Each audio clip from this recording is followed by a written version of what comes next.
মাননীয় গৃহমন্ত্রী অমিত ভাই শাহজি, আমরা ওনার মূল্যবান বক্তব্য শুনলাম।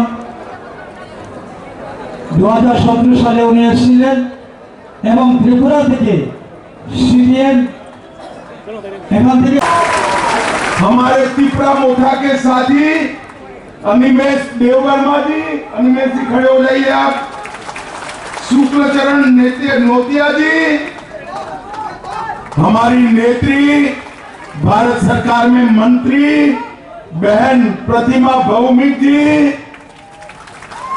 और आज कुमार घाट की इस भूमि पर आए हुए प्यारे भाइयों बहनों माताओं और मेरे जिगर के टुकड़े जैसे युवा मित्रों, आप सभी को नमस्कार।